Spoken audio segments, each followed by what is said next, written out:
la première chose qui m'interpelle justement dans le message de la Bible, la première chose qu'on m'a enseigné en fait, c'est que la Bible a été falsifiée. Et c'est vrai que à la lecture de la Bible, j'ai retrouvé quand même beaucoup de variantes.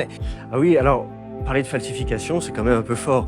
Je ne crois pas que les variantes qu'on trouve dans les manuscrits, on puisse qualifier ça de falsification. Je pense plutôt qu'au contraire, ça montre une recherche de perfection.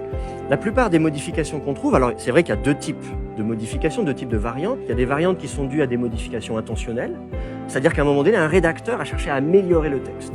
Il a dit tiens, je vais l'adapter, le contextualiser, je vais le clarifier. Peut-être il a trouvé un mot qui était pas très clair, il dit je vais le remplacer par un synonyme qui est plus clair. Et donc on voit comme ça que le texte évolue. De la même manière que si vous écrivez un livre ou si j'écris un livre, je vais le remettre sans cesse sur le métier à tisser pour dire tiens finalement je pourrais retravailler ce paragraphe, retravailler cette phrase. Donc ces variantes-là, elles cherchent pas du tout à falsifier le texte, elles cherchent au contraire souvent à l'améliorer.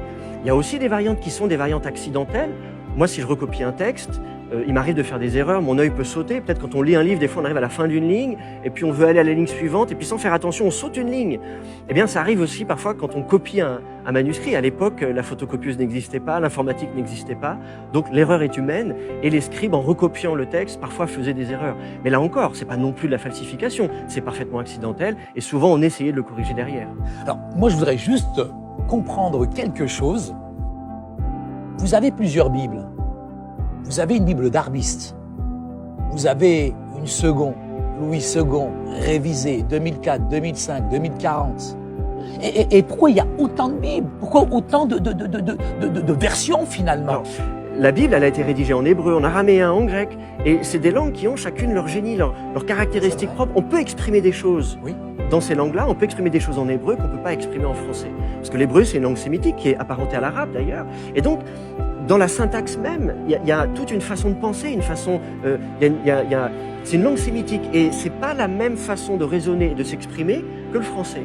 Et ça veut dire qu'aucune traduction française n'est capable de restituer fidèlement le sens du texte primitif, du texte original. Alors ça veut dire que, du coup, on essaye de faire des traductions françaises qui attaquent le problème sous différents angles, qui essayent de restituer au mieux tantôt l'ordre des mots, tantôt d'avoir une cohérence dans la traduction. Un même mot en hébreu est toujours traduit par un même mot en français, ou au contraire, on essaie de faire des traductions qui sont plus faciles à lire, qui correspondent à un français plus contemporain, etc., etc. C'est ce qui explique qu'il y a une multitude de traductions françaises. En fait, je pense que le but à chaque fois, c'est de faire honneur au texte. C'est là encore pas du tout de tromper le lecteur, c'est pas du tout de l'écarter de la lecture de la Bible. Au contraire, le but, c'est de l'enrichir, c'est de lui apporter une meilleure lecture du texte biblique. Pour moi, l'idéal, évidemment, c'est d'apprendre les langues bibliques, évidemment, et c'est ce qu'on enseigne. Moi, j'enseigne à l'université de Strasbourg, j'enseigne l'hébreu, et donc je dis toujours aux étudiants, vous avez de la chance parce que au lieu de passer par le filtre de quelqu'un qui a traduit la Bible en français, vous allez pouvoir lire la Bible directement dans la langue dans laquelle elle a été rédigée. Et ça, c'est l'idéal. Maintenant, tout le monde ne peut pas forcément apprendre l'hébreu, et pour cela, eh bien, l'idéal, c'est de combiner plusieurs traductions de la Bible en français, de lire, de les mettre côte à côte, de comparer. C'est très enrichissant. Vous, chrétiens, il serait peut-être temps quand même que vous vous mettiez d'accord, je dirais, sur un certain nombre de livres.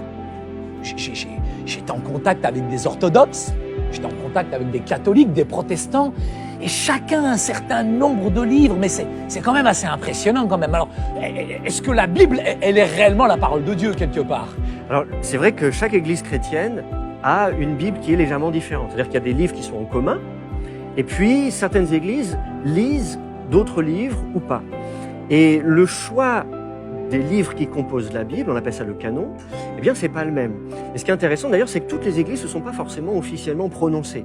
L'église catholique romaine, elle s'est prononcée au XVIe siècle de notre ère en disant voilà exactement la liste et l'ordre des livres que nous mettons dans la Bible. D'autres églises n'ont pas forcément statué sur la question. Les orthodoxes ont une tradition où ils lisent des livres, mais n'ont pas forcément non plus statué officiellement sur un canon. Et les églises d'Orient non plus. L'église d'Éthiopie a encore plus de livres. Alors c'est vrai que ça peut surprendre. Effectivement, quelqu'un qui découvre la Bible pour la première fois, il peut se dire, mais finalement, il y a plusieurs Bibles, laquelle est la bonne? Ça peut être la question qui peut se poser. Alors, moi j'ai envie de répondre, toutes sont bonnes, c'est-à-dire que le message fondamental, il est commun. Tous les chrétiens sont unis autour d'un même message, et c'est le message de l'Évangile, c'est-à-dire la venue de Jésus sur terre, qui est lui-même la parole de Dieu incarnée, et qui vient pour sauver l'humanité, qui vient livrer sa vie pour apporter la vie éternelle à tous. Et c'est ça le message fondamental, et celui-là, il ne change pas. Vous pouvez prendre n'importe quelle Bible, il est là.